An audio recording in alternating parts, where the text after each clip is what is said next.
দুনিয়ার ব্যাপারে বুঝেন, আরো দেখেন, আরো ভাবেন, একজন একজন করে ভাবেন। দুনিয়া আরো যদি সাজান, খোদার কসম ক্ষণিকের ক্ষণিকের ক্ষণিকের অল্প সময়ের দুনিয়া চমৎকার সাজাইয়াও তৃপ্ত হইতে পারবেন না, তৃপ্ত হইতে পারবেন।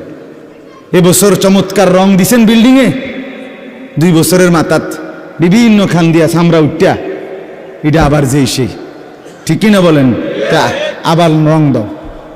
এই সোফা চমৎকার বানাইছিল, ওই যে বার্নিশ নাই, দেখেন এই যে সোফা, এটা এই যে দেখেন, কথা বলেন না, এই সোফা এটার মধ্যে আসেনি বার্নিশ, তো এটা আবার কি করতে হইব?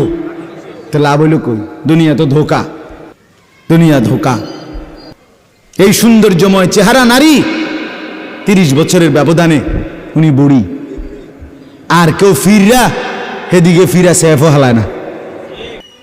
আজ যেই যুবতী, যেই বেহায়া নারী, বেপর্দা মহিলা বাজারে বাজারে ঘুরতো, যৌবন, আরে সেটা তার সম্পদ না, তারটা হইলে তো নিজের হইলে তো সে কখনোই বুড়া হইতো না। আল্লাহ তাআলা বলছে, আমি যখন যৌবন শেষ করে দিলাম, তো এখন আর কোন পুরুষ তার দিকে ফিররা থুতুও বালায় না। দুনিয়া এক অবস্থায় থাকে না, এক হালাতে থাকে না বাপ। এজন্য ছেলেদেরকেও বলি, বাপ জিন্দেগি সুন্দর করো। তোমার এই হাসি থাকবে না, তোমার এই সুস্থ সুন্দর সুঠাম দেহ থাকবে না। আন্তরিকতা নিয়ে শুনলে, নিজের ভিতরে নেক মানসিকতা যদি থাকে, গ্রহণ করার মানসিকতা, তার অল্প কথা তো ফায়দা হয়।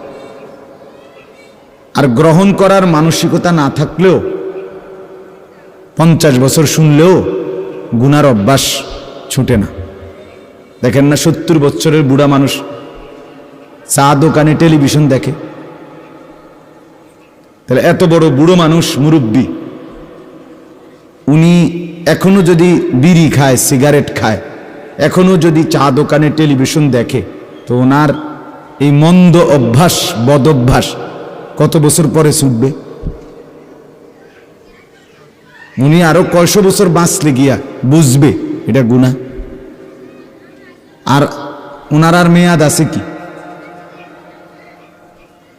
এই জন্য বললাম, আপনি খবর নিলে দেখবেন 30 বছর মসজিদে আসা যাওয়া করে ঠিকই, কিন্তু যথাযথ আন্তরিকতা, দিলের মধ্যে আখেরাতের কোনো মানসিকতাই নাই, নিজেকে বদলানোর অনুভূতিই নাই, ফিকিরে নাই। সোজা কথা, পরকাল বলতে কিছু, এখন যা আছি তাই। এখন সুখে থাকলে সুখী দুনিয়া, এখন দুঃখে থাকলে দুঃখী। জিফুত যদি ঠিকমতো খানা খাদ্য খাওয়ায় খুশি, ঠিকমতো খানা খাদ্য নাই দুঃখী। মানে দুনিয়া পেলে খুশি, দুনিয়া না পেলে দুঃখী। লাভ লোকসান, আয় ব্যয়, হিসাব কিতাব, সুখ আনন্দ, দুঃখ বেদনা, হাসি কান্না, আবেগ অনুভূতি, সবটাই শুধুই দুনিয়াকে কেন্দ্র। এখানে কি পেলাম? এখন কি পেলাম? এখন কি পেলাম? ইনহিয়া ইল্লা হায়াতুনা দুনিয়া নামুতু ওয়া নাহইয়া। আল্লাহ তাআলা বলেন, নাফরমান আর পাপীদের জীবন কেমন হয়? কোরআনে আল্লাহ বলছেন, তাদের অবস্থা হয় এমন যে তারা বলে জীবন কেবলই দুনিয়ারটা, আর কোথাও জীবন নেই, আর কিছু নাই। নামুতু ওয়া নাহইয়া, এখানেই মরবো, এখানেই বাঁচবো। ওমা নাহনু বিমাবউসিন। আল্লাহ বলেন, নাফরমানদের দিলের মধ্যে এই বিশ্বাস যে আমাদেরকে পুনরায় কোথাও উঠানো হবে না। আল্লাহ যে বলছেন হাসরের ময়দানে তোমাদেরকে উঠানো হবে, সুম্মা ইন্নাকুম ইয়াউমাল কিয়ামাতি তুবআসুন। আল্লাহ তাআলা বলেন, তোমাদের প্রত্যেককে কিয়ামতের দিন হাসরের মাঠে তোলা হবে। আল্লাহ বলেন, বেঈমানের দিলে এটা থাকে না। তার কথা হলো, প্রাপ্তি অপ্রাপ্তি, লাভ লোকসান, ভালো মন্দ, হাসি আনন্দ, দুনিয়া। ছেলে বিদেশ থেকে টাকা পাঠাইতেছে, খুশি। ছেলে বিদেশ থেকে টাকা টুকা ঠিক মতো দেয় না বা কামাই রোজগারি কম, জিজ্ঞাসা করবেন কেমন আছেন, কি এর বালা? আমরা আর বালা কি এর? হ্যাঁ, কি সমস্যা কি তা চাচা? এ ফোলাগারে কত ঋণ ফিন কইরা সুদে টাকা নিয়া কিস্তিতে টাকা লইয়া বিদেশ পাঠাইছি, তে অন টাকা পয়সা পাঠায় না, আর বালা কি এর? তাহলে উনি দুঃখী কেন? টাকা নাই। আবার টাকা পাঠাইতেছে, মাশাআল্লাহ, পান খাওয়ার স্টাইলই আলাদা, চা খানার ঢংই আলাদা, কথাবার্তার স্টাইলই ভিন্ন। কেমন আছেন? আসি আল্লাহর রহমতে, আপনাকে দোয়ায়, 10 জনের দোয়ায় আল্লাহ ভালোই রাখছে। কেমনে ভালো? এতে আল্লাহর রহমতে টাকা পাঠায়, আমরা তার মা আমি আমরা মিল্লা খাইয়া পইরা ভালো আছি। তাহলে ভালো থাকে দুনিয়া, ভালো থাকলে ভালো নাই দুনিয়া, ভালো না থাকলে তো আখিরাত, কবর, মৃত্যু পরবর্তী জিন্দিগি, সের জন্য কি ব্যাপার? তার জন্য কোনো আলোচনা লাগবে না, এর জন্য কোনো কথা নাই। তাইলে কারোর মধ্যে এই আলোচনা নেই। স্বামী স্ত্রী পরস্পরের আলোচনা, এই ঘর সংসার বাজার, খাট ফার্নিচার পালং সোফা, হ্যাঁ, আসবাবপত্র গহনা অলংকার, এই নিয়েই পেরেছে, এই নিয়ে জিন্দিগি এর মধ্যেই আবদ্ধ। তো আখিরাত তাহলে কার জন্য? পরকাল কার জন্য? আমরা মুসলমান, আমরাই যদি পরকাল না চিনি, না বুঝি, আমাদের উচ্চারণে, আমাদের অনুভূতিতে, আমাদের আচরণে, আমাদের কথাবার্তা উঠা বসার মধ্যেই যদি পরকালের কোনো নমুনা দেখা না যায়, তো হিন্দু বৌদ্ধদের মধ্যেই দেখা যাবে। কথা উত্তর দেন। কবর হাসর আখেরাতের চিহ্ন ভেসে ওঠার কথা চালচলনে মুসলমানদের মধ্যে না কাফেরদের মধ্যে? মুসলমানদের মধ্যে। কথা তো ছিলই। আল্লাহর প্রিয় বান্দারা, অসংখ্য আল্লাহর নেক বান্দাদের জীবনে আছে, রাত্রিতে ঘুমাইতেন না। জিজ্ঞেস করতে, কেন ঘুমান না? বলছে জাহান্নামের ভয় ঘুমাতে দেয় না, কবরের ভয় ঘুমাইতে দেয় না। হযরত আবু বকর সিদ্দিক রাদিয়াল্লাহু তাআলা আনহুর মতো সাহাবী আফসোস করে বলতেন, হায়, আমি যদি একটা গাছের পাতা হতাম, আমাকে যদি একটা চতুষ্পদ জন্তু, গরু কিংবা ছাগল, সেই পাতাটা যদি খেয়ে ফেলত, অর্থাৎ আমি যদি মানুষ না হতাম। অথচ কি পরিমাণ আমলের অধিকারী ছিল। হযরত ওমর রাদিয়াল্লাহু তাআলা আনহুর চেহারা, কপালের দুই পাশ থেকে লম্বা অঝরে কান্নার কারণে দাগ পড়ে গেছিল।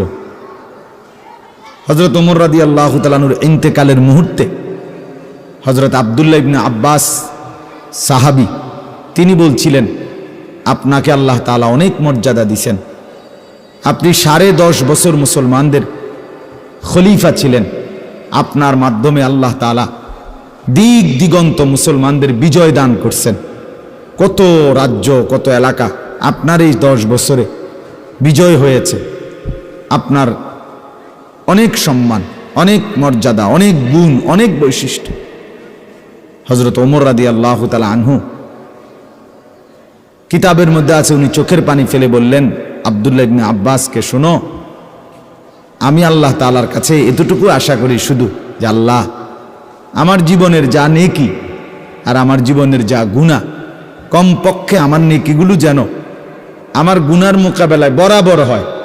অর্থাৎ এতটুকু নেকি যেন কমপক্ষে হয় যে গুনাহগুলোকে মোচন করে দেয়, নেকিগুলো দিয়ে গুনাহগুলো যেন মিটে বরাবর হয়। এর দূর যদি হয় তো আমি আল্লাহর কাছে সন্তুষ্ট নিজেকে মনে করি, আমার এর দূরে সারব। অর্থাৎ নিজের এই বিপুল পরিমাণ নেক আমলকে কিছুই মনে করেন, সামান্য। তা আমাদের পুঁজি কোথায়? আমাদের এই শুক্রবারের শুধু সপ্তাহে একদিনের জুমার নামাজ, এটাই আমাদেরকে জান্নাত এনে দিবে, ঠিক না? হ্যাঁ, মাঝে মধ্যে গরিব দুঃখীকে 2 টাকা 5 টাকা দিলে এতে আমাদের বেহেশত চলে আসবে, ঠিক না? তো বলেন, এজন্য বললাম আমরা প্রত্যেকে আন্তরিকতা নিয়ে ভেতরে যারা মনোযোগ দিয়ে শুনেন, দেখবেন আমার আপনার ভেতরে যদি অনুভূতি তৈরি হয়, ভাবনা তৈরি হয়, ফিকির আসে, লাভ। সবাই একসাথে হবে না, সবাই একসাথে বদলায় না, সবাই একসাথে পরিবর্তন হয় না, কারো কপালে পরিবর্তন হয়ই না, বদনসিব। কারো সময়ের ব্যবধান হয়। আমাদের প্রিয় নবী সাল্লাল্লাহু আলাইহি সাল্লামের কাছে যারা সাহাবী হয়েছেন, কালেমা পড়ছেন, তারা প্রত্যেকেই প্রথম দিনেই তো সবাই কালেমা পড়ছেন, ঠিক না? বুঝেন নাই কথা? যতজন সাহাবী হয়েছে নবীজির, সবাই একদিনেই কালেমা পড়ে ফেলছে নাকি? তাহলে সময়ের আগ পিছ আছে কিনা বলেন? কেউ প্রথম দিন কালেমা পড়ছে, কেউ 21 বছর পরে কালেমা পড়ছে, কেউ 22 বছর পরে কালেমা পড়ছে। তো যিনি 23 বছরের মাথায় কালেমা পড়ছে তিনিও কামিয়াব, যিনি প্রথম দিন কালেমা পড়ছে তিনিও কামিয়াব, সৌভাগ্যবান। এজন্য বুঝ আসবে, এর মধ্যে আকপিস হবে। সবাই একই দিনে জোনায়েদ বাগদাদি হবে না, সবাই একদিনে বাইজিদ বুস্তামি হবে না, সবাই একদিনে রাবেয়া বসরি হবে না, সময়ের ব্যবধান হবে, আকপিস হবে। এবং কারো কপালে হেদায়েত জুটবেই না। ইন্নাকা লা তাহদি মান আহবাবতা। আল্লাহ তাআলা আমাদের নবী সাল্লাল্লাহু আলাইহি সাল্লামকে বলছেন, আপনি খুব চাইলে, ভালোবাসলে আপনি নিজে কাউকে হেদায়েত দিতে পারবেন না, সেখানে আমি কে? কথা বলেন না। সেখানে আমাদের কোনো পাত্তা আসেনি কোনো? খুদ রসুলকে আল্লাহ বলছে, হে নবী আপনি চাইলে হবে না, আমি চাইতে হবে। ওয়ালাকিন্নাল্লাহা ইয়াহদি মান ইয়াশা, বরং আমি আল্লাহ যাকে চাই আমি তাকে হেদায়েত দান করি। তাহলে মূলত হেদায়েত দেয় কে? ফায়সালা কার হাতে? আমার বলা আপনার শোনা কোনোটাই মূল বিষয় না। মূল বিষয় হলো এটা একটা উসিলা ধরা, কিন্তু মূল ফায়সালা কার হাতে? ওয়ালাউলা ফাদলুল্লাহি আলাইকুম ওয়া রাহমাতু মাজ। এই বেটা মোবাইল না ধরতে মানা করছি, সুন্দর করে বললে হয় না। অনেকের খাসিয়ত এতটাই যে ধমক না দিলে, কথা বুঝছেন না, এটা তার একটা তবিয়ত হয়ে গেছে। না আমারে এমনি করলে আমি বুঝতাম না, আমার ধমকাই তুই। বদ অভ্যাস মানে জিন্দিগির একটা মিনিট লজ্জা শরম কিচ্ছুর কোনো ধার ধারে না। ছেলেরা মোবাইল ছাড়া 1 মিনিট থাকতে রাজি না। এবারে মা দেখুক, নাহলে বাফে দেখুক, নাহলে হুজুর দেখুক, নাহলে একবার আব্দুল কাদের জিলানি দেখুক, আমার এত কোনো অসুবিধা নেই। আমার দরকার মোবাইল। মোবাইল আছে, আমি আছি, খালাস। আমার জিন্দিগির এবার ইজ্জত থাক বা না থাক, আমার চরিত্র থাকুক বা না থাকুক, আমার আল্লাহ খোদা আখেরাত পরকাল কিচ্ছু না থাকুক, আমার মোবাইল আছে, খালাস, আমার জিন্দিগি সার্থক। এই হলো জিন্দি, মানে জীবনটাই মোবাইল, মোবাইলটাই জীবন। বেঁচে আছে মোবাইল টিপবার জন্য, মোবাইল বানানো হয়েছে তার কাছে পৌঁছবার জন্য। আজ ছেলেদের হালাত মানে বেঁচেই আছে এটার জন্য, বেঁচেই আছে। জিন্দিগিটাই এটার সাথে সম্পৃক্ত, জীবনটাই এটার সাথে। পৃথিবীতে কোনো যুগে, মনে রাখবেন এই পৃথিবীর ইতিহাস এটা, পৃথিবীতে কোনো যুগে একসাথে সম্মিলিতভাবে যুব সমাজ এত বেশি গাফেল, অকর্মণ্য, অপদার্থ কোনো যুগে হয় নাই একসাথে। এখন যেটা আগে একটা সমাজে, একটা এলাকায় বখাটে দুশ্চরিত্র একজন ছিল, দুইজন ছিল, চিহ্নিত, কথা বোঝেন নাই, চিহ্নিত হয়, তারে মানুষ চিনত, তে সুর। গ্রামে চুক্তি হয়তো একজন, তে একটু খারাপ, তার লগে মিশ্র না। কিন্তু এখন ভদ্রঘরের ছেলে, স্বাভাবিক ঘর থেকে বের হইছে মুসলমানের ছেলে, দিনের পর দিন, রাতের পর রাত এক ওয়াক্ত নামাজ পড়ে না। এতে মা বাবারও কোনো আফসুস নাই, এলাকাবাসীরও কোনো আফসুস নাই, পাড়া মহল্লার সর্দার মাতব্বর কারো কোনো আফসোস নেই, কারো মুখে এই নিয়ে কোনো আলোচনা নাই যে কি আমগো এলাকার যে ফুলাফাইন্ডি এগুলা যে কোনো নামাজই পড়ে না, আমগোর সামনে দুষ্টামি করে, হাঁটাহাঁটি করে, আমরা কি এটা বলতে পারি না? এই অনুভূতিটুকু পর্যন্ত লোপ পাইছে। আহ, এত দুর্ভাগ্য মুসলমানের ইতিহাসে আর কখনো হয় না। বেনামাজি আগেও ছিল, কথা বোঝেন নাই, বেনামাজি আগেও ছিল, এতটা গাফেল আগে ছিল, মা বাপ এত অসচেতন আগে ছিল। আমার মনে আছে আমরা প্রাইমারি স্কুলে হিন্দু স্যার জমের মতো ভয় পাইতাম, হিন্দু মাস্টার, কিন্তু ভীষণ ভয় করতাম। স্যারে দেখলে মাইরা লেবে, এতটা ছিল একটা সময়। কত, আজ থেকে 500 বছর আগে, ঠিক না? আমার বয়স ধরেন 500 বছর, আমি আদি যুগের মানুষ, এরম নি তো। আমার বয়স 42 বছর রানিং, শুরু হয়েছে 41 শেষ হয়েছে, তাহলে 30 বছর আগের কথা। আমার পড়ালেখার প্রাইমারি ছোটবেলার জীবন 30 বছর আগের কথা না, 30 বছর আগে। তাহলে এই জন্য বললাম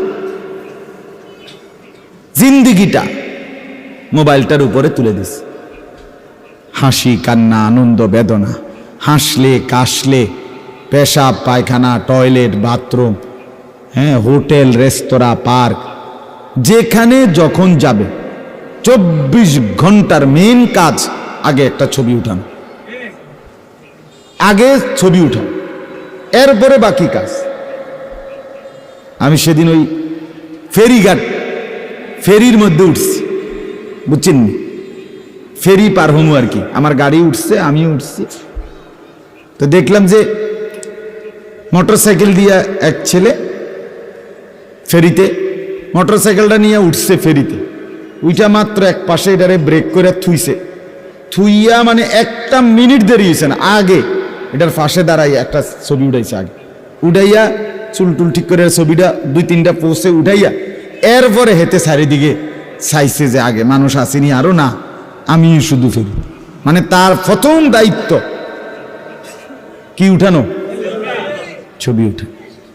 তাহলে কি পরিমাণ ছাগল মানুষের বাচ্চা পরিণত হইছে বুঝতেছেন? তুমি মোটরসাইকেলের লগে খাড়াইয়া ফেরির মধ্যে ছবি উঠাইয়া ফেসবুকে দিলা, তোমার এটা কোন ছাগলে দেখবো? এটার মধ্যে দেখার কি আছে? মোটরসাইকেল কি বাপ দাদা 14 গোষ্ঠী কেউ চালাইছে না? কথা বলেন না কেন? তো তুমি এটা কিতা দিয়ে এলা, কি দেখুন কি আছে এটা? মোটরসাইকেলে কি আশ্চর্য আর তুমি কি আশ্চর্য? কথা বলে এমন যদি হইতো যে আমি চাঁদের দেশে গিয়ে মাত্র মোটরসাইকেলটা থুইয়া এখন চাঁদের দেশের থেকে একটা কি দিছি, মাশাআল্লাহ ভালো কথা, তো বেড়া চাঁদের দেশে মোটরসাইকেল চালায়, এটা একটা বিশেষ কিছু হইতে পারে। কিন্তু এনতে রোডেতে চালাইয়া গিয়া ফেরি তুটছে, এটার মধ্যে আশ্চর্যের কি আছে?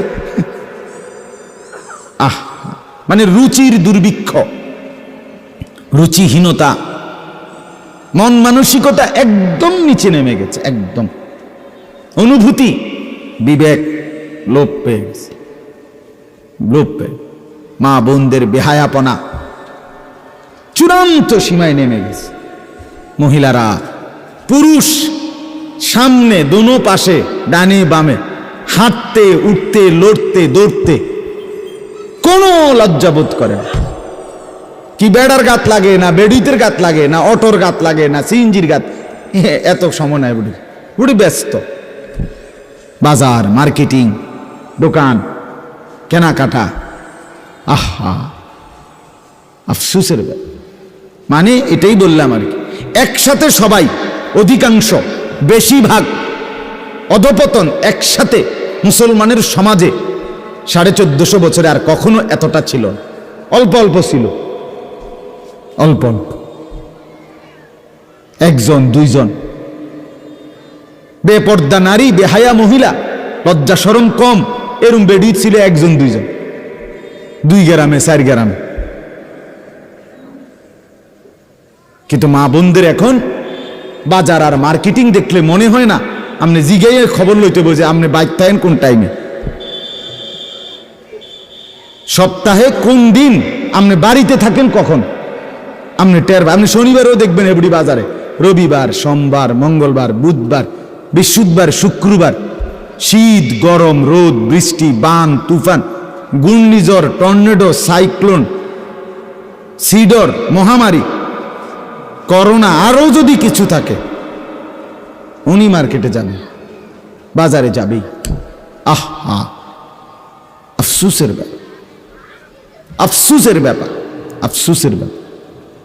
আমরা অতিরিক্ত আত্মবিস্মৃত জাতি হিসেবে পরিগণিত হচ্ছি। তো বলতেছি ইনশাআল্লাহ, আমি এই কথাগুলো বললাম, অর্থগুলো আমরা বেফিকির হয়ে গেছি। মুসলমানের সবচেয়ে বড় সম্পদ, এক মুমিনের সবচেয়ে বড় সম্পদ, আল্লাহ নবী সাল্লাল্লাহু আলাইহি সাল্লাম 23 বছরে সাহাবায়ে কেরামের জীবন এবং দিল অন্তরে আখিরাতকে বসায় দিয়েছেন। তারা যেন 24 ঘন্টা রাতে কিংবা দিনে, হাঁটতে কিংবা বসতে, ঘরে কিংবা বাহিরে, আখিরাতকে সামনে নিয়েই জীবনটা সাজাইছেন, জীবনটা সাজাইছেন। কোরআনুল কারীমের শুরুতে আছে সূরা বাকারার মধ্যে আল্লাহ তাআলা বলেন, অবিল আখিরাতি হুম ইউকিনুন। মুত্তাকি বান্দা কারা? কোরআন থেকে হেদায়েত পাবে কারা? কোরআন বুঝবে কারা? আল্লাহর পক্ষ থেকে হেদায়েত পাবে কারা? আল্লাহ বলেন এই গুণ যাদের, তাদের মধ্যে একটা হলো যারা আখিরাতের ব্যাপারে ইয়াকিন রাখে। ইয়াকিন শুধু বিশ্বাস না, বিশ্বাসটা একদম দিলের মধ্যে ইয়াকিন। আগুন জ্বালায়া ফেলে, এটা শুধু আমাদের ধারণা না, এটা আমাদের ইয়াকিন। ঠিক কিনা বলেন না? পানি ডুবাইয়া ফেলে, এটা আমরা শুধু ধারণা করছি না, বিষয়টা আমাদের এটার মধ্যে দিলের মধ্যে কি আছে? ইয়াকিন আছে। বরফের মধ্যে ঠান্ডা লাগে, এটা আমাদের ধারণা না, এটা আমাদের কি? ইয়াকিন।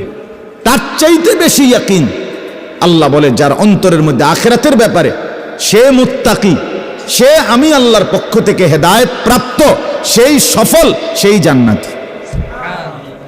ইয়াকিন পর্যায়ে থাকতে হবে। মানে 1 সেকেন্ড আমি যদি দুঃখে পড়তে পড়তে পড়তে জীবনের কোনো চাওয়া পাওয়া পূরণ নাও হয়, কিচ্ছু জীবনের আশা, কত সময় কত কিছু চাইছি, কিছুই পূর্ণ হলো না, খোদার কসম তবুও বিশ্বাস করতে হবে আল্লাহই সত্য, আখিরাতই সত্য। আবার পেতে পেতে আমি যদি গোটা দুনিয়াও পেয়ে যাই, তবুও আমাকে বিশ্বাস করতে হবে এটা স্থায়ী না, এটা কিছুক্ষণের, আমার আল্লাহই সত্য, আখিরাতই সত্য।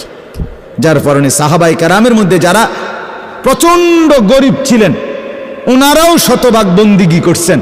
সাহাবায়ে কেরামের মধ্যে যারা ভীষণ ধনী ছিলেন, তারাও শতভাগ বন্দিগি করছে। হযরত ওসমান রাদিয়াল্লাহু তাআলা আনহু ধনী ছিলেন। হযরত আব্দুর রহমান ইবনে আউফ রাদিয়াল্লাহু তাআলা আনহু অনেক বড় ধনী ছিলেন। 100 উট ওই জামানায়, নবীজির জামানায়, নবীজির ইন্তেকালের পরে এক সালানে 100 উট বোঝাই মাল হযরত আব্দুর রহমান ইবনে আউফের মদিনার বাজারে সালান ঢুকত, পাইকারি মাল আসত 100 উটে করে। সেই যুগে, আজ থেকে 1300 বছর 1400 বছর আগে, আপনি বলেন তো কি পরিমাণ ধনী ছিলেন তিনি। একদিন শুধু হযরত আয়েশা রাদিয়াল্লাহু তাআলা আনহা, নবীজির স্ত্রী, বলছিলেন, আব্দুর রহমান, তোমার এই বিপুল মাল, এগুলার হিসাব দিতে দিতে তুমি তো হাসরের ময়দানে ফুলসিরাত পার হতে গিয়া তোমার কোমর বাঁকা হয়ে যাবে। আমরা কিতাবে পড়ছি সাহাবী আব্দুর রহমান ইবনে আউফ, ওনার উট 100 উটের মাল মদিনার বাজারে পাইকারি চালান নামাইতেছিল। তখন উনি এই সময় শুনছে এই কথাটা, ওনার কানে আসছে। সাথে সাথে সবাইকে ডেকে বলছে, ব্যবসায়ীদেরকে, বাজারের লোকদেরকে, তোমরা সবাই সাক্ষী থাকো। আমি আব্দুর রহমান আল্লাহকে কসম করে সাক্ষী রেখে বললাম, এই 100 উট বোঝাই মাল সহ আমি আল্লাহর রাস্তায় সদকা করে দিলাম। বিনিময়ে তবুও আমি কিয়ামতের দিন আখিরাতে ফুলসিরাত বাঁকা হইয়ে পার হইতে চাই না, সোজা হইয়া পার হইতে চাই। আখিরাত হারাইতে চাই না, পরকাল হারাইতে চাই না। দুনিয়া হারাইয়ে ফেললাম, দুনিয়া হারিয়ে ফেললাম। দুনিয়ায় কোনো লস নাই, কারণ দুনিয়া পুরাটাই লস। আলগা লস আবার কিতা? কথা বুঝেন নাই আপনি? দুনিয়া পুরাটাই কি লস, আলগা লস কিতা? বিশ্বাস করে 500 টাকা জাগাত লস খাইলাম না রে মিয়া, দুনিয়া পুরাটাই লস। সোফা এটা পুরাটাই লস, কারণ এটা কোনো আখিরাতে যাবে না। কথা বলেন না কেন? এই দামি বিল্ডিং এটা পুরাটাই লস, এটা যাবে না, এটা যাবে না। কিন্তু সেজদা পুরাটাই লাভ। এটা একটা সেজদা দুনিয়াতেও কল্যাণ আনবে, আখিরাতেও জান্নাত আনবে। এটা লাভই লাভ, এটা লাভই লাভ। এজন্য সবাইকে বললাম, শুনেন সবাই, কিন্তু সবাই বদলায় না কা, এটা আপনার ভাবার দরকার। আপনি বদলাবেন কিনা সেটা ভাবার দরকার। সবাই লইয়া চিন্তা করলে একসাথে, যে যেদিন আমরার গ্রামের সবাই ভালো হবে, নামাজি হবে, সেদিন থেকে আমিও পড়মু, তাইলে হইতো না। আপনি জীবনও পারতেন,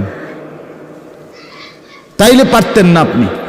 আপনি আগায় যাইতে হবে আলাদা, অন্যকে ডাকতে হবে আল্লাহর দিকে, কিন্তু নিজেকে বাদ দেওয়া যাবে না। নিজের জীবন গঠন করতেই হবে, নিজের জীবন। আমি আপনাদের সবাইকে বললাম এশার নামাজ পড়েন। এখন সবাই পড়লো না দেখে বুঝি আমি পড়তাম না। কথা বলেন না কেন? সবাই পড়ছে না দেখা আমিও পড়তাম না, এটা কথা? এটা কোনো যুক্তির কথা হলো নি? কথা বলে এই জন্য বললাম এটা গুরুত্বপূর্ণ। আমরা এটা বুঝি কম। আমরা শয়তানে বুঝাই দিছে, ইবলিসে, যে বলবি কি করমু, গ্রামের সবাই এটা কয়, 10-এর এটা মানুষের, এটা এই মানুষের উপরে বলে, সবাই বলছে। সবাই বললে কি হয়েছে? তাই বলে আপনি, সবাই বলছে পানির ঝাঁপ দিতে, এজন্য আপনি পানিতে ঝাঁপ দিবেন। সবাই বলছে আগুনে পড়তে, এজন্য আপনি আগুনে পড়ে যাবেন। কোনো বাস যদি অ্যাক্সিডেন্ট হয়, 50 জন যাত্রীর মধ্যে যদি 49 জনও মারা যায়, আর একজন লোক যদি বুঝে সে বাঁচতে পারবে, বের হইতে পারবে, এই কারণে সে যে না 49 জন মরে গেছে, যেহেতু আমার আর বাচ্চা লাভ কি, আমিও মরে যাই, এটা নিয়ে কই বসে? সে কি একা হলেও বাঁচতে চাইবে না? তাহলে আপনি জাহান্নাম থেকে বাঁচতে চাইবেন না কেন? সেটা কি আগুন না? সেটা কি এর চাইতে বড় বিপদ না? তো এজন্য কোরআনুল কারীম আল্লাহ তাআলা বলছেন, প্রথমে সবার কথা বলার আগে বাই সিরিয়াল নবীজিকে, ইমানদারদেরকে সবার কথা বলছে, কিন্তু সবার আগে বলছে কু আনফুসাকুম। আগে এটা বলে নিছে, আগে নিজেকে বাঁচাও, এরপর ও আহলিকুম, পরিবারকে বাঁচাও, এরপর লিতুনদিরা আহলাল কুরা, লিতুনদিরা উম্মাল কুরা ওমান হাওলাহা, নিজ এলাকা এবং তার আশপাশের মানুষকে বাঁচাও, এরপরে বাঁচাও। তাহলে এটা পরে ধীরে ধীরে, আগে নিজেকে বাঁচাও, এরপর পরিবারকে বাঁচাও। ওয়া আনদির আশিরাতাকাল আকরাবিন, এরপর আত্মীয় স্বজনদেরকে বাঁচাও, এরপর মহল্লাবাসীকে বাঁচাও, এরপর গোটা পৃথিবীবাসীকে বাঁচাও। ধীরে ধীরে আগাও, ঠিক আছে, সেগুলোর মধ্যে কম বেশ হইতে পারে, কিন্তু নিজের ব্যাপারে এক বিন্দু ছাড় দিও না, নিজের ব্যাপারে কোনো কমতি করো না। এটা আল্লাহর চাহিদা। ইয়া আইয়ুহাল্লাযীনা আমানু আলাইকুম আনফুসাকুম, রব্বুল আলামিন বলেন, হে ঈমানদারগণ, আলাইকুম আনফুসাকুম, তোমরা প্রত্যেকেই তোমাদের নিজেদেরকে আঁকড়িয়ে ধরো। আলাইকুম আনফুসাকুম, নিজেকে মজবুত করে ধরো। লা ইয়াদুররুকুম মান দাল্লা ইযা ইহতাদাইতুম, আল্লাহ তাআলা বলেন, যে যদি তুমি তোমাকে নিজেকে মজবুত করো, সাজিয়ে তোলো, গড়ে তোলো, আল্লাহ তাআলা বলেন এবার যদি গোটা পৃথিবী গুমরা হয়, খোদার কসম আল্লাহ বলেন তোমাকে আর কেউ পথভ্রষ্ট করতে পারবে না, পথভ্রষ্ট করতে পারবে না। হযরত বাইজিদ বুস্তামি রাহমাতুল্লাহর জীবনীতে আমরা পড়ছি, উনি বলছেন আল্লাহ তাআলার মহব্বত আর মারেফাতের সাধনা করতে করতে আমার দিলের অবস্থা আলহামদুলিল্লাহ এক সময় এমন হয়েছে যে রাস্তার নারী আর রাস্তার দেওয়াল দুইটার মধ্যে আমার কাছে আলাদা কোনো পার্থক্য মনে হতো না। আমাদের পাকিস্তানের বিশ্ববিখ্যাত দাঈ, দাওয়াত তাবলীগের মুরব্বী হযরত মাওলানা তারেক জামিল সাহেব দামাত বারাকাতুহুম বলেন, দীর্ঘ 25 বছর টানা পৃথিবীর কত দেশের আমি ঘুরছি, উনি সারা বিশ্ব ঘুরে বয়ান করেন যে এই 25 বছরের ভিতরে আমি আল্লাহকে সাক্ষী রেখে বলতে পারি একবারের জন্য আমার চোখ কোনো ভিন নারীর দিকে ইচ্ছা করে আমি তুলিনি। হ্যাঁ, আমার শায়েখ আরিফ বিল্লাহ আল্লামা মুফতি মুশতাকুন নবী কাসেমি হযরতের কাছে আমি শুনছি, হযরত বলছেন যে আল্লাহ তাআলার দয়া যে রাস্তায় বের হলে মহিলা রাস্তায় হাঁটে, আমার কখনো এটা মনেই হয় না। আপনি বলবেন হ এটি বুঝি কথা, হয় এটি কথা, এটাই কথা, এটাই কথা। আপনি বলবেন এটা বুঝি সম্ভব না, আপনি নিজের ব্যাপারে নাফরমানি করে নিজেরে নষ্ট করে ফেলছেন বইলা এখন সম্ভবটা আপনার কাছে বুঝে আসতেছে, তাহলে এটাই সম্ভব, এটাই সম্ভব। হযরত ইব্রাহিম আলাইহিস সালাম বলছিলেন সারা দুনিয়াও যদি নিজের এলাকাবাসীকে, কওমকে, নমরুদকে, সবাইকে বলছে হে আমার জাতি, তোমরা যদি প্রত্যেকেই একটা একটা মূর্তি সাথে করে বগলের তলে আইনা আমার সামনে স্তূপ দাও, তাহলে এই লক্ষ মূর্তিও যদি আমার সামনে আইনা থো আর এটার উর্ফে যদি আমারে দাঁড় করাও স্তূপের উপরে, হযরত ইব্রাহিম বলছিলেন খোদার কসম আমি সেই মূর্তির স্তূপের উপরে দাঁড়িয়েও বলবো লা ইলাহা ইল্লাল্লাহ, লা ইলাহা, আল্লাহ ছাড়ার কোনো ইলাহ নেই, আমি আমার আল্লাহকেই ডাকব। আমরা কিতাবে পড়ছি রাসূলুল্লাহ সাল্লাল্লাহু আলাইহি সাল্লামের একজন নওজোয়ান যুবক সাহাবীকে খ্রিস্টান যুদ্ধে খ্রিস্টান সৈন্যরা বন্দী করছিলেন। খ্রিস্টান সেনাপতি এতটা সুন্দর ছিলেন, উনি নিজের মেয়েকে বিয়ে দেওয়ার জন্য খ্রিস্টান সেনাপতি ওই যুবক সাহাবীকে প্রস্তাব দিছিলেন, তুমি আমার ইসলাম ছেড়ে খ্রিস্টান ধর্ম গ্রহণ করো, আমার সুন্দরী রূপসী কন্যা তোমাকে বিয়ে দেব। তিনি বলছেন আল্লাহর কসম আমি তো গোটা পৃথিবী ত্যাগ করতে পারি কিন্তু ঈমান ছাড়তে পারি না। তখন বন্দি করে রাখছে নিজের রূপসী মেয়েকে 3 দিন আবদ্ধ ঘরে। ওই সেনাপতি নিজের মেয়েকে বলছে তুই তার সাথে একাকী থাক 3 দিন, যে কোনো মূল্যে তুই তাকে অপকর্ম করতে চেষ্টা কর। 3 দিন পরে সেই মেয়ে ওই আবদ্ধ ঘর থেকে বের হয়ে বলছিল বাবা ইন্নাহু হাজারুন আম শাজারুন, আল্লাহর কসম বাবা আমার মনে হয় যে এই লোকটা এটা হয় পাথর নয়তো কোনো গাছ। লা ইয়ালতাফিতু ইলাইয়া মাররাতান, সে তো আমার দিকে একবারের জন্য এক নজর ফিরেও তাকায়। মানুষের কোনো অনুভূতি তো নাই মনে হয় তার মধ্যে। এই কেউ যখন নিজেকে গঠন করে গোটা পৃথিবী নাচলেও তার আর অসুবিধা হয়।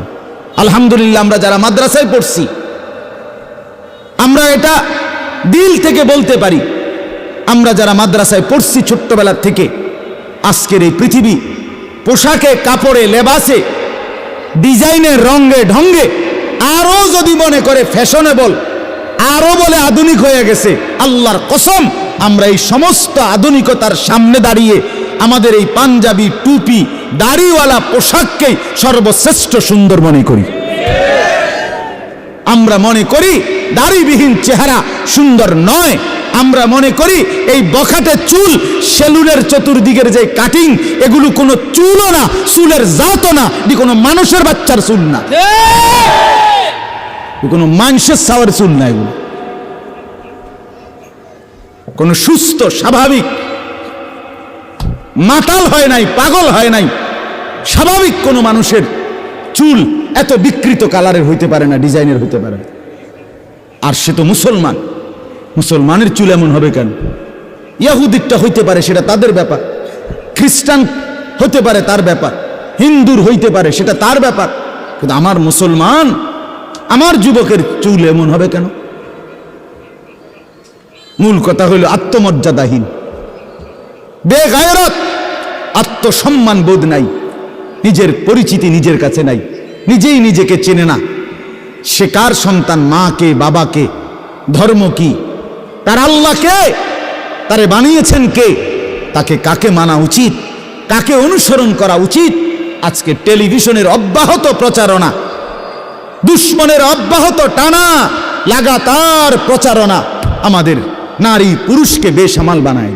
সবাই মিলে পাগল যে কাফেরের মতো সাজো, দুশ্মনের মতো সাজো, ইহুদির রঙই রং, খ্রিস্টানের সাজে সাজ, কাফের বেঈমান নাস্তিক মুরতাদ তাদের রং ঢং, তাদের চুল, তাদের লেবাস, তাদের জামা, তাদের শাড়ি, তাদের গহনা, তাদের প্যান্ট, তাদের লেবাস, তাদের পোশাক, এটাই সৌন্দর্য, এটাই আকর্ষণীয়।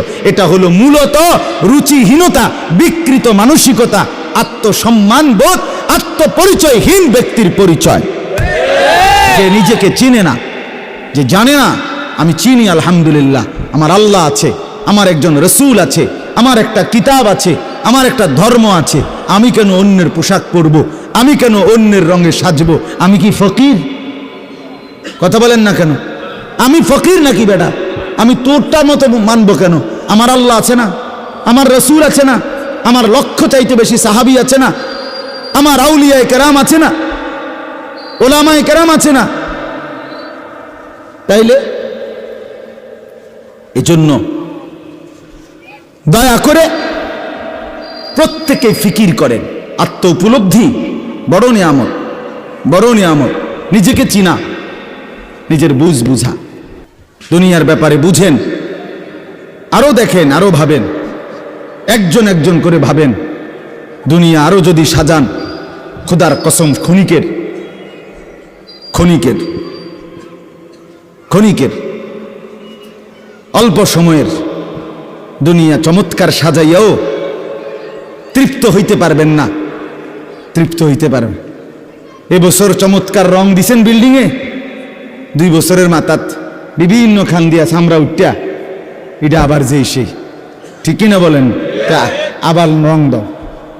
এই সোফা চমৎকার বানাইছিল, ওই যে বার্নিশ নাই, দেখেন এই যে সোফা, এটা এই যে দেখেন, কথা বলেন না, এই সোফা এটার মধ্যে আসেনি বার্নিশ, তো এটা আবার কি করতে হইব? তো লাভ হইল কই? দুনিয়া তো ধোকা, দুনিয়া ধোকা। এই সৌন্দর্যময় চেহারা নারী, 30 বছরের ব্যবধানে উনি বুড়ি, আর কেউ ফিররা সেদিকে ফিরা সেফও হালায় না। আজ যেই যুবতী, যেই বেহায়া নারী, বেপর্দা মহিলা বাজারে বাজারে ঘুরতো, যৌবন, আরে সেটা তার সম্পদ না, তারটা হইলে তো নিজের হইলে তো সে কখনোই বুড়া হইতো না।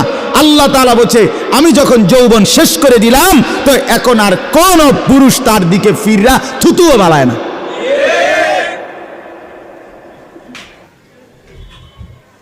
থুতুও ফেলে না। হায়াতের প্রত্যেক মুহূর্ত আল্লাহর দান। দুনিয়া অল্প ক্ষণিকের, দুনিয়ার প্রত্যেকটা অবস্থা পরিবর্তনশীল। এই যে বৃষ্টি হচ্ছিল, এখন নাই, আবার একটু পরে হইতে পারে। এই যে অন্ধকারে ঢাকা, এটা স্থায়ী না, একটু পরে আবার সকাল হবে।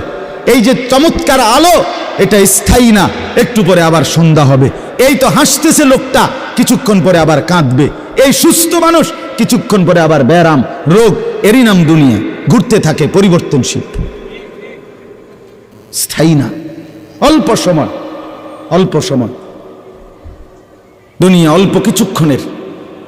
আখিরাত স্থায়ী, মৃত্যু পরবর্তী জিন্দেগি স্থায়ী। সেটা হবে। এটা যেহেতু হইছে ওইটাও হবে। এটা যিনি নিয়ন্ত্রণ করে সেটাও তিনি নিয়ন্ত্রণ করে। আমাদের কারো ইচ্ছায় সন্ধ্যা হয় না, আমাদের কারো ইচ্ছায় ভোর হয় না। তাহলে বোঝা গেল আলাদা কেউ নিয়ন্ত্রণ করে, তিনিই বলছে আখিরাত হবে। কাজে এটা যেহেতু হইছে সেটাও হবে। কথা বলেন না কেন? হ্যাঁ,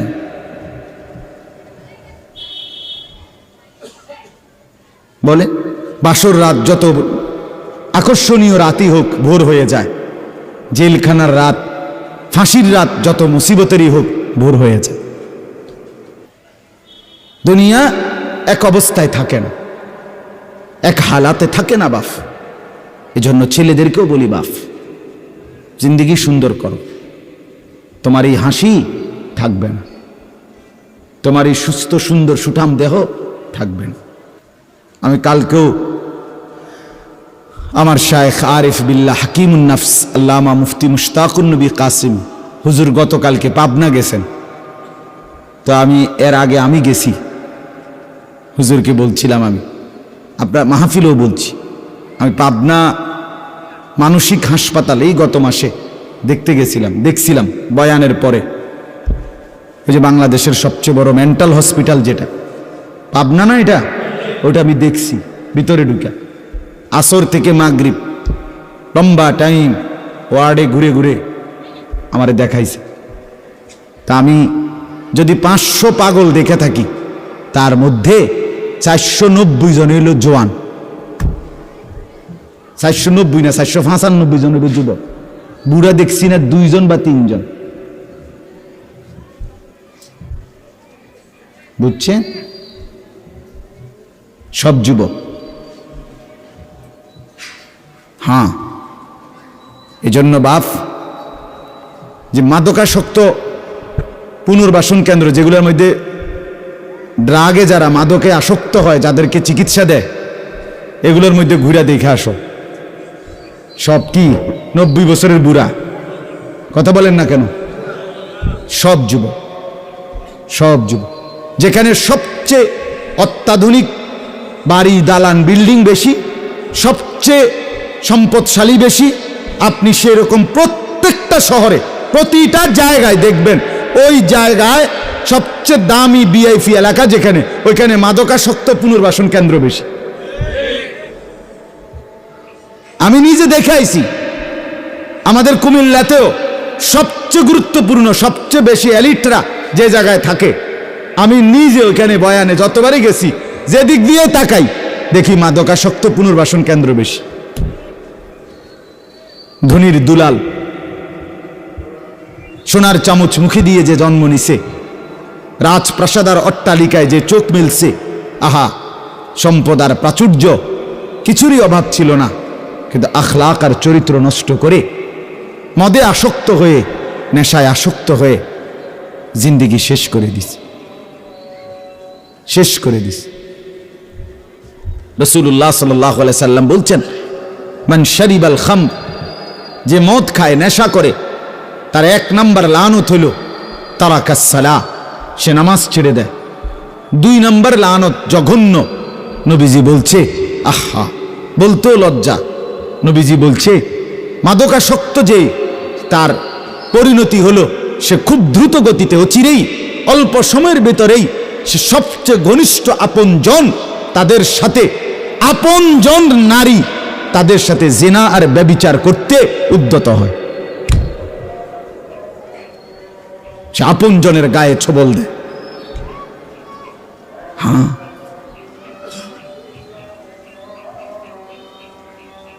এজন্য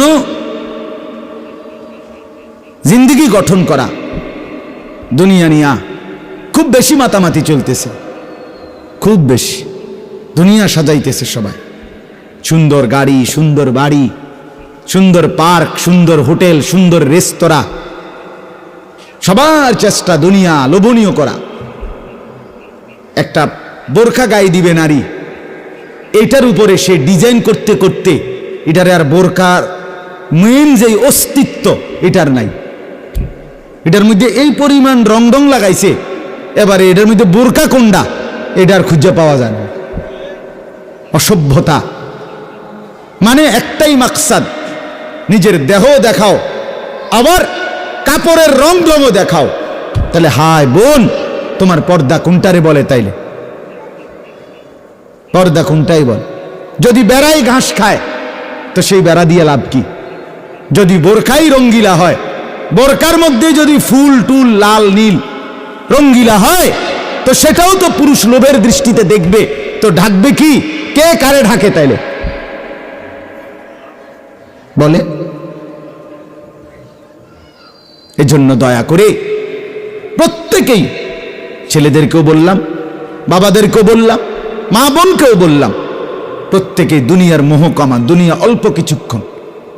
দুনিয়া কতক্ষণ বলেন না? আখিরাত স্থায়ী। আখিরাত স্থায়ী, দুইটা মিলান একসাথ করেন। দুনিয়া বাদ দিতে বলি না, দুনিয়া বাদ দিয়েন না। বাজার আমরাও করি, দুনিয়া বাদ দিতে বলি নাই, আখিরাত বাদ দিতে নিষেধ করছি। দুনিয়া বা অনেক মানুষের কইলে কয় হ্যাঁ তাইলে কি এ হুজুর্গ কথা দইরা বাজার সদাই আয় রোজগার ইনকাম সব থুইয়া আল্লাহ বিল্লাহ করতে বললো নাকি? আমনের এটা আমরা কইছিনি কোনোদিন, তাহলে আপনি ফাজিলি কথা বললেন কেন বলেন? আখিরাত মানে কি? জঙ্গলে চলে যাওয়া। আখিরাত মানে কি? সুন্দরবনে চলে যাওয়া। আখিরাত মানে কি? পাহাড়ের উপরে উঠে যাওয়া। তো তাইলে আপনারা বাদ দিতে বলছে কে? স্ত্রী, পুত্র, পরিজন, ছেলে মেয়ে, বাজার, ব্যবসা সবই আছে, কিন্তু সাথে আল্লাহকে রাখেন, আখিরাতকে রাখেন, পরকালকে রাখেন, বাজারও করেন, নামাজও পড়েন। কথা বলেন না? হাসি আনন্দ মজাকও করেন, আল্লাহকে সেজদাও করেন। স্বামী স্ত্রী সংসার করেন, আল্লাহকে সেজদাও করেন। রাসূলুল্লাহ সাল্লাল্লাহু আলাইহি সাল্লাম তার একসাথে 9 জন স্ত্রী ছিল, 9 জন বিবি ছিলেন আল্লাহ পাকের অনুমতিতে একসাথে। তো তিনি প্রতি রাত্রে পৃথক পৃথক সিরিয়াল করা রুটিন মাফিক স্ত্রীদের কাছে রাত থাকতেন। কিছুটা সময় স্ত্রীকে সময় দিতেন, বাকিটা সময় তাহাজ্জুদের নামাজে আল্লাহ তাআলার জন্য সারা রাত দাঁড়িয়ে থাকতেন। দাঁড়িয়ে থাকতেন। নবী সাল্লাল্লাহু আলাইহি সাল্লাম কি আহার করে নাই? নবী সাল্লাল্লাহু আলাইহি ওয়াসাল্লাম কি সংসার করে নাই? নবী সাল্লাল্লাহু আলাইহি সাল্লামের কি সন্তান ছিল না? কথা বলেন না কেন? নবী সাল্লাল্লাহু আলাইহি ওয়াসাল্লামের খায়বারের মধ্যে নবীজির নিজের খেজুরের বাগান ছিল। রাসূলুল্লাহ সাল্লাল্লাহু আলাইহি ওয়াসাল্লামের শস্য আপনার খেজুরের বাগান ছিল। তাইলে আল্লাহর নবী সাল্লাল্লাহু আলাইহি ওয়াসাল্লাম দুনিয়া বাদ দেন নাই। সাহাবায়ে কেরামের অসংখ্য সাহাবী তারা বাজার করতেন, ব্যবসা করতেন, তরি তরকারি চাষাবাদ করতেন, খেজুরের বাগান করতেন, আঙ্গুরের বাগান করতেন, তারপরে আখিরাতের বন্দিগিও করতেন। এটাকে বাদ দিতে বলছে কেউ আপনাকে? আমরা বললেই উল্টা কথা কয়, উল্টা মাইতো না চাই। হুজুরের এত কথা ধরলে আর চলন যাইতো না। আর না আপনি একটা চলিন্য হয়ে গেছেন, আর আমরা উঠতে রয়েছি সবাই। আমনে গেল ভাত খান, আমরা 3 বেলা চিরা খাই ভিজাইয়া। এজন্য দয়া করে আখিরাত বাদ দিয়েন না, আখিরাতকে মিলান।